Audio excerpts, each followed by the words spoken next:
පුළුවන් යාළුවනේ ට්‍රැවල් දස්සාද යන්න හදන්නේ ගමේ හැදෙන රසවරස පළතුරු වගේ අහන්න. ගිහිල්ලා බලමු මොනවද අද ඒ පළතුරු කියලා.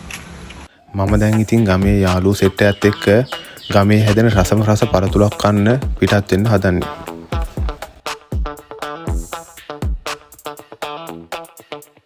අපි දැන් කැලේ ඇතුළට යන්න හදන්නේ. ඉතින් ගිහිල්ලා බලමු. හැබැයි යන්න තියෙන පාරවල් නම් ඊටාම දුෂ්කර පාරවල් තියෙන්නේ. අපිට සමහර විට මේ කැලේ ඇතුළේදී අඩිත් බලා ගන්න පුළුවන් වෙයි. බලමු අපිට අඩි හම්බෙයිද කියලාද.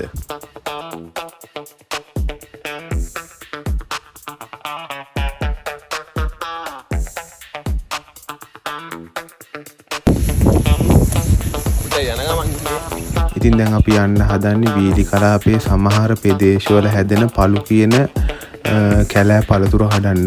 ඉතින් මේ කැලෑ පළතුර හැදෙන්නේ විශාල ගස්වල. ඉතින් පළු ගස්වලට නැගලා තමයි අපි පළු ගෙඩි කඩාගන්නේ. මේ කාලේ ඉතින් කැලෑවල ගස් පිරෙන්න පළු හැදිලා තියෙනවා.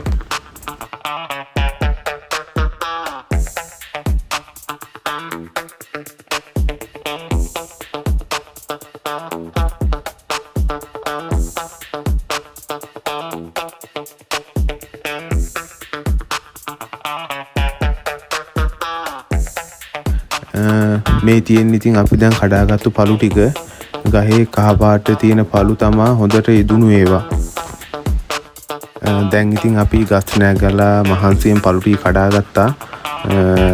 පළු කඩාගන්න යන අතරමඟ අපිට හම්බුණා තවත් කැලෑවේ හැදෙන රසම රස පළතුරක් වීර කියලා. හැබැයි මට ඒක නා වීඩියෝ එකක් දාගන්න බැරි වුණා. දැන් ඉතින් අපි පළු ටික කඩාගෙන ගෙදර යන්න හදන්නේ.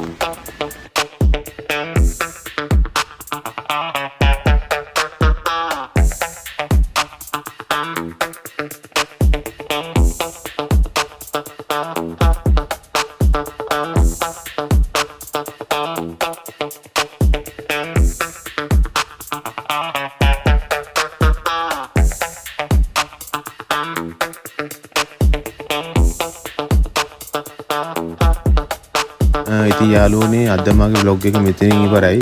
අලුත් vlog එකකින් ආයෙ හමු වෙමු. ඉතින් එහෙනම් යාළුවනේ මගේ YouTube channel එක subscribe කරලා support එකක් දෙන්න.